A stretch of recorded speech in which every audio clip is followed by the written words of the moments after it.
Welcome to the Epic Score Podcast. I'm your host, Gabe Shadid. Today's chat will be a quick one. I wanted to talk for a moment about what I have planned in the near future beyond this podcast. I've mentioned a couple times wanting to build a community. So the plan is to start a school.com, S-K-O-O-L.com community for epic music fans and people interested in learning more about creating epic music. The plan is to start it as a free community for a basic layer. Then we're working on an educational part, which will be a premium tier. For people who want to learn about writing epic style music, Epic Score composers are working on that now, and I'll be joining in. As an owner of a successful trailer music library for 20 years, I've had to act as a gatekeeper. I've been the executive producer of every Epic Score album, and I've mixed and mastered most of the music and effects. So I'm looking forward to talking about what I know, and I think the composers who have worked with Epic Score will have good insights that people will find useful. I have all kinds of ideas for the community. Live sessions where I play some improv music on the piano and have live engagement with fans. We can have various contests based on the music. I'm wondering if fans would want to have contests to submit artwork that could be used as cover art for future Epic Score albums. Maybe we'll even do some remix competitions and see how fans can reimagine Epic Score's music. I'd like to have various sound developers come on and give live tutorials on their products. There's all kinds of ideas. So for me, the podcast has been a way to introduce myself to the world, and I've been telling my story to hopefully build some credibility with the audience.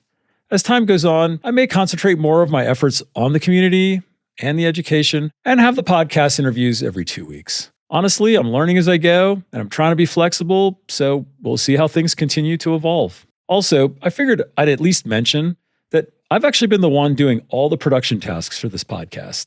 I bought the cameras and lights and lavalier microphones. I travel to my guests. I set up the cameras and lights for the interviews, do the interviews, edit them, mix them myself.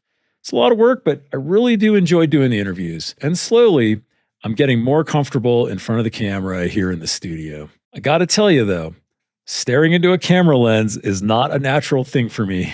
My brain always wants to turn off when staring into a lens. That has been a big learning curve. All right.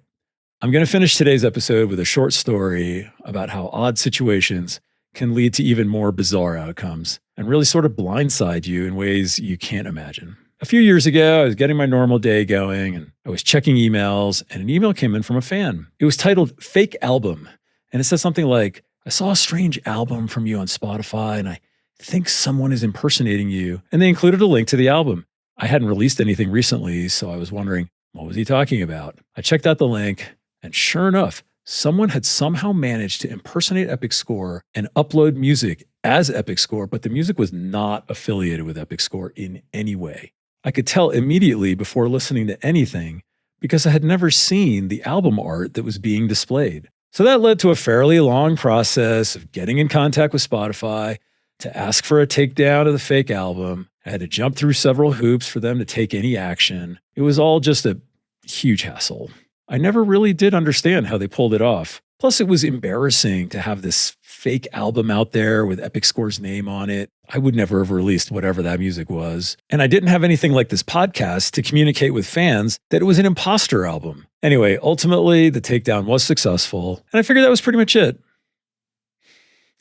Well, sometimes life has other things in store for you. So a few weeks after all this wrapped up, I reached out to the graphic artist that was making art for our albums, and I said I needed some more art. The artist responded with something like, "Hey, I saw that last album you released, and it didn't have my art on it. I thought you didn't have the balls to fire me, and you just went with someone else. So I'm done working with you."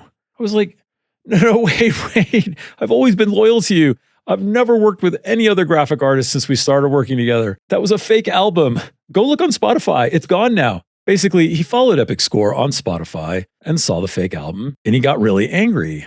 And I didn't contact him until many weeks later, so he'd been grinding on this for a while. By the time I reached out to him, he had decided he was done with me. And while he accepted my answer that this was a bizarre situation, he was so far down the road emotionally, he just couldn't come back from it. He just couldn't get over it. He tossed out a few reasons why he was not available anymore, and he quit. So in the end, someone uploaded a fake album, and the surprise result was that I lost a very talented graphic artist because of it. And the story still wasn't over, because a couple months later, the person that uploaded the fake music sent me an email asking if I could lift whatever restrictions Spotify had placed on his music. I hadn't done anything to his music. I just had it removed from my artist account. Anyway, I do want to thank the fan, Dimitri, for reaching out and letting me know. It is an honor to know that fans look out for us. But how crazy is that story?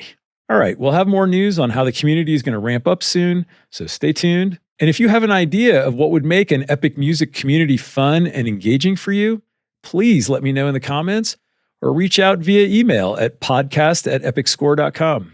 And one last thing.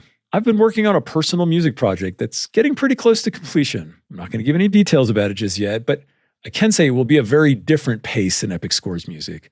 I plan on releasing it as my very first artist album. I'm excited to share it with you soon. See you next week with another interview.